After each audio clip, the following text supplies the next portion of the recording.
Thank you, Dr. Steger, and good morning, members of the Board of Visitors, my colleagues on the platform, faculty and staff, parents and other family members and friends, and most especially, students who are graduating today. This one's for you. I'm very honored to have been chosen as the commencement speaker as a result, as I understand, of student nominations. But I would tell you that writing a commencement speech is a challenge. Cartoonist Gary Trudeau suggested that commencement speeches were invented largely in the belief that graduating college students should not be sent out into the world until they have been properly sedated. I'll try not to put you to sleep. Likewise, comedy writer Robert Orban noted that the graduation ceremony is an event where the speaker tells hundreds of students dressed in identical caps and gowns that individuality is the key to success. Now there's a challenge. Well, let me share with you some thoughts and reflections. Today we are celebrating your completion of an undergraduate degree, and you're embarking on the next phase of your life, whatever that may be. Graduate school, gainful employment, travel, the military, returning home, time out, or whatever. So as you take that next step, what key things have you learned during your years here at Virginia Tech? And what from that will you take with you? We often talk here about our emphasis on educating the whole student, both in and out of the classroom. And as part of that education, the Student Affairs Division developed 5 aspirations for student learning, 5 things that we aspire students will learn and adopt during their time at Virginia Tech. Let me get you to reflect on these 5 aspirations, what you have learned here, and what you will then take with you from those as you move on in your life. Our first aspiration has been that students will commit to unwavering curiosity. I hope that we have piqued your curiosity as you have taken a challenging course, worked on a research project, read that extra chapter, studied abroad, joined a student organization, interacted with someone from another culture, changed your major, or took on a second major or a minor. I hope that we have inspired you to go forth and lead a life of curiosity and to embrace a lifetime commitment to intellectual development. I challenge you to earn advanced degrees, to study something you have always avoided, to travel through other countries and cultures, to find a cure for cancer or another one of our insidious diseases, or to join an organization that simply intrigues you. I challenge you to take that curiosity and focus it on helping to resolve some of our other dilemmas, economic disparities that have brought about the Occupy movement, a Congress that seems to have lost its art of compromise, and a society that has become what I call a society that cannot afford itself. So always be curious. The second aspiration we have had is that you will pursue self-understanding and integrity. I hope that your years at Virginia Tech have given you the time and the opportunity to better understand yourself, to develop a set of values, and to integrate those values into your daily life as you face all those decisions that have to be made. Too often, and indeed recently, we have seen public figures who have not developed a true understanding of themselves and whose lack of integrity and values is appalling. I urge you, as you leave Virginia Tech, to constantly question yourself, to re-examine your values, and to ensure that your decision-making is in fact value-based. Keep in mind the words of Albert Einstein, who said, "Setting an example is not the main means of influencing others. It is the only means." Our third aspiration has been that Virginia Tech students will practice civility, that they will understand and commit to civility as a way of life in their interactions with others. Frankly, when I surf television channels searching for a program, I absolutely cringe at the way some hosts and guests interact with each other. And I find myself doing the same cringing when I listen to some of the political candidates allegedly debating the issues, but instead doing their best or worst to outshout and talk over each other. Our aspiring that you practice civility is clearly rooted in the Virginia Tech principles of community and in the first two bullets of those principles. Number one, we affirm the inherent dignity and value of every person and strive to maintain a climate for work and learning based on mutual respect and understanding. In the second bullet, we affirm the right of each person to express thoughts and opinions freely. We encourage open expression within a climate of civility, sensitivity, and mutual respect.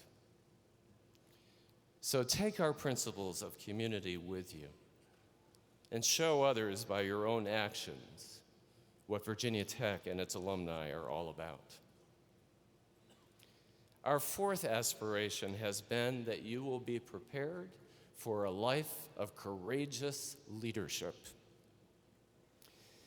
Many of you have gained from participating in our various leadership programs, such as the Residential Leadership Community, Leadership Tech, and the minor in Leadership Studies.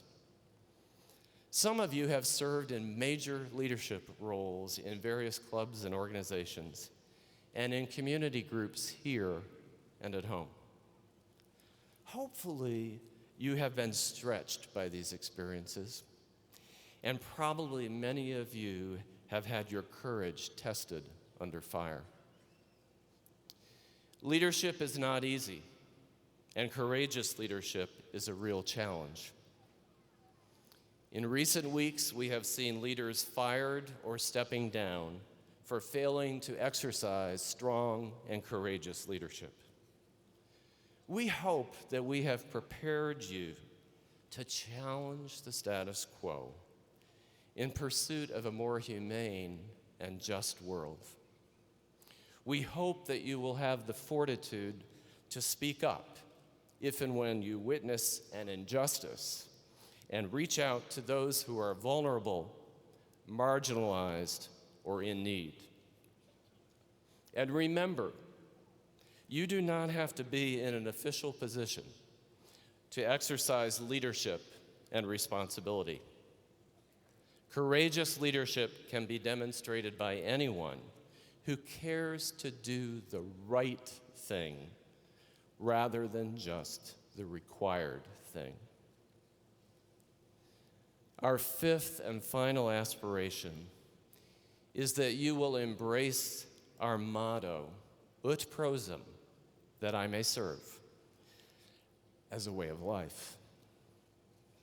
Back in the year 2000, Neil Howe and Bill Strauss began to write about your generation, Generation Y, and they renamed you to be the Millennial Generation. In their major book that came out at that time, Millennials Rising, the Next Great Generation. Your generation was officially arriving on our college campuses that fall in 2000. And Howe and Strauss predicted that you would become an optimistic, socially conscious, team-oriented, and civic-minded generation. And they said, and I quote, "Only a few years from now, this can-do youth revolution will overwhelm the cynics and the pessimists. Over the next decade, the Millennial Generation will entirely recast the image of youth, from downbeat and alienated to upbeat and engaged, with potentially seismic consequences for America." End of quote. And you know what? Howe and Strauss were right. You have inspired me with your commitment to others, which you have shown through your work and teamwork with such programs as VT Engage, the Center for Student Engagement and Community Partnerships, Bridges to Prosperity, the Big Event, and Relay for Life.